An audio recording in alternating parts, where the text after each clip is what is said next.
Did you know that you can play as Sans from Undertale? That's right, Sans from Undertale in Terraria, using this Sans loadout. So as usual with the series, we're gonna start off with the tools. So we have a titanium pickaxe and a titanium war axe, just to kind of simulate what bone tools would look like. I know there aren't really any bone tools, but this is the closest we can get. So we're gonna be using these. For our weapons, we're going to be using bones, because Sans throws bones, bone javelins, Book of Skulls, Last Prism as the Gaster Blaster attack, and the Celebration Mark II, just to give that bullet hell aspect to all the bosses we're gonna fight today. For our armor, we're gonna use a Nebula helmet, Nebula breastplate, and Nebula leggings, because Sans is frankly a magic user. We're going to be wearing a Skeletron mask, snow coat, and a Martian uniform, equipped silver dye on our head, sky blue dye for our chest plate, and black and white dye for our pants. Look at that. We look just like Sans. For our accessories, we have the bone glove, as that will throw bones. We have bone wings, a gravity globe, change gravity because Sans has those higher powers, a mana flower because he's a mana user, the soaring insignia because he can fly forever, and a bone key as our pet, just to keep that skeleton aesthetic. So as usual for the series, the first boss we're gonna fight is the Eye of Cthulhu, and I think Sans is gonna have absolutely no trouble fighting the Eye of Cthulhu. Let's see how this goes. Using bones, I don't think we could really deal a lot of damage, but let's see if we can beat the Eye of Cthulhu only throwing bones at it. Let's throw some bone javelins. How does that do? Let's pretend we're using the Gaster Blaster attack from Undertale and see how much damage you could do to the Eye of Cthulhu in one attack. Ready? Well, I feel like that was kind of unfair, but well deserved. We do not like the Eye of Cthulhu here. Get that boss out of here. Once again, back to back, the next boss we're going to fight is Skeletron. It'd probably be the next boss I would fight after the Eye of Cthulhu, so it's only right to fight him right now. Let's collect our little boosts. Keep on shooting more skulls at him. Let's see how this does. The hands are taken out. Skeletron's about to go. That was way too easy. Sans is actually, that was a bit cannibalistic. Sans just killed a Skeletron. Sans himself is a Skeletron. Is that legal? I don't think so, but who cares? Let's see how Sans does against the wall of flesh. Once again, let's throw some bone javelins actually first. Get rid of these hungry. And wow, with the soaring insignia, we fly so fast. I really don't want to use it, but let's see how the Celebration Mark II takes care of these hungry. They're all dead. I held it down for 3 seconds and they're all dead. Gaster Blaster attack. Let's go. And the wall of flesh is dead. Moving on to the next boss of the series, we're going to fight the twins. What should we use? You know what? Let's make this fair for the twins just a little bit. Let's use the Book of Skulls. Can we defeat the twins using the Book of Skulls? It's extremely slow though. I mean, like these skulls go by so slowly. It's not even, I'm not even hitting them. To be frank, I'm not even hitting them. So let's use the last prism a little bit. How does the last prism do? I mean, with Nebula armor and the last prism, we kind of know what to expect. We're gonna shred through the twins. Yeah, look at its health. Celebration Mark II and the twins have been defeated. Was that really much of a surprise? Not really.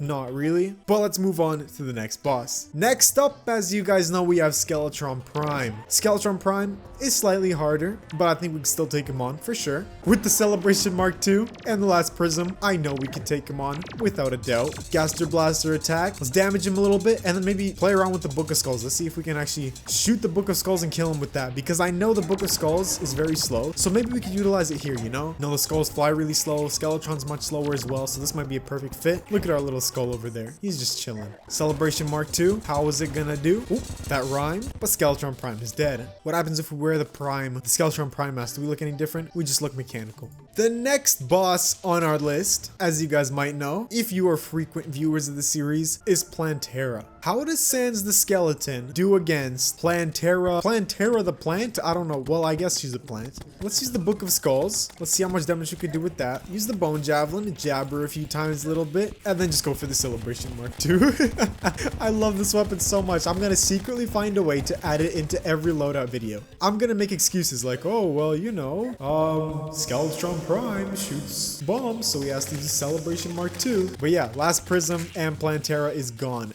Just out of commission, quite literally disappeared from existence. Next boss after Plantera, we have our beloved little golem. Let's use the Book of Skulls on him. Now, I know that this boss barely moves, so maybe we could actually do some decent damage with the Book of Skulls. I'm not really sure how much damage this does. 39 magic damage? Huh. Not too bad, but not very good. Celebration Mark II, Gaster Blaster. See, this is why Sans is so overpowered. His magic abilities are just overkill. He spams what he wants, and he does as much damage as he wants. Nobody really stands a chance against him. I bet you even if we had like 5 golems, okay? Ready? Let's see how Sans does against like 10 golems. Sans versus 10 golems.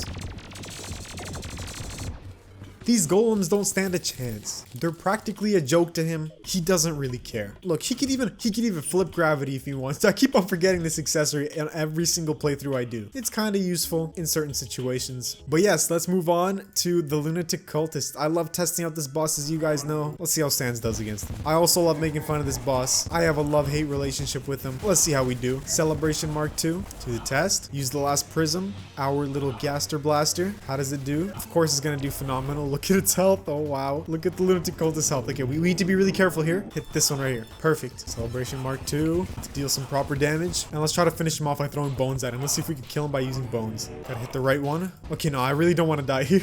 We're taking no chances. No chances. Last prism and Lunatic Cultist is dead. Let's try Duke Fishron. Maybe Duke Fishron stands a chance. Does Duke Fishron stand a chance against the last prism and Sans? Man, I just keep on rhyming and rhyming. I should become a rapper. Boyo the rapper? That would be insane. Anyways, Duke Fishron is about to go. Poor Duke, sorry for bullying you. Ooh, that's actually pretty sick. He dropped the Fishron wings. That's a pretty rare drop.